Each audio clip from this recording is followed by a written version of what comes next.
Patrice Talon, président du Bénin, fait bénéficier au pays un nouveau financement du Millennium Challenge Corporation. L'Afrique est très grande, mais certains des pays constituent des marchés assez petits. Et le business, l'attractivité de nos pays, donc dans un tel contexte, parfois est faible. Et en améliorant la connectivité entre les pays d'Afrique, notamment ceux dont les marchés sont petits, c'est une belle façon d'augmenter l'attractivité de ces zones-là, et c'est en cela que le compact régional est une innovation majeure.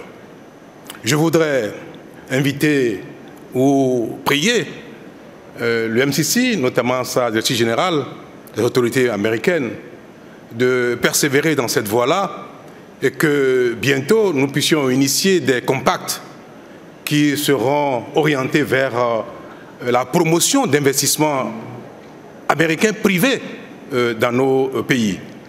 Parce qu'on constate, malgré tous les efforts que les pays font pour améliorer le climat des affaires, que le nombre d'investisseurs américains privés est faible sur le continent. Le compact peut être un instrument, tel que nous venons de l'observer, pour améliorer l'attractivité. Le compact peut être un instrument pour promouvoir l'investissement privé dans nos pays.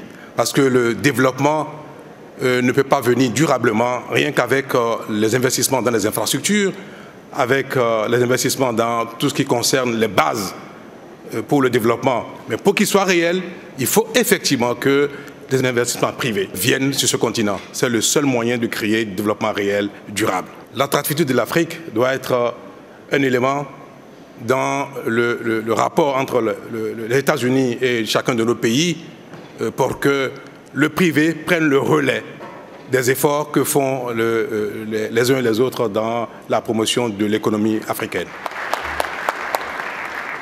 La signature de cet accord est intervenue mercredi en présence des autorités américaines, mais aussi et surtout d'Anthony Blinken, secrétaire d'État américain. Le Bénin et le Niger sont des économies en croissance rapide en Afrique subsaharienne et ce partenariat va soutenir la croissance, connecter les nations, les industries et les peuples. Et comme beaucoup de personnes le savent, l'une des grandes opportunités en Afrique qui va au-delà de l'Afrique, c'est le renforcement de la connectivité en Afrique.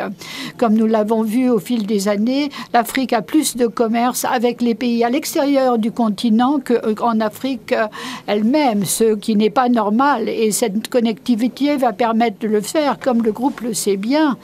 Le port du Bénin est essentiel pour l'économie de l'Afrique de l'Ouest. Pour le Bénin, c'est une grande source de revenus pour faciliter le commerce international et permettre l'exportation des produits. Pour des pays voisins comme le Niger, ce port est la porte pour l'exportation vers des marchés extérieurs et de l'importation d'aliments et de l'huile. Un très grand financement selon le Millennium Challenge Corporation qui servira à la construction d'infrastructures routières et l'amélioration du commerce.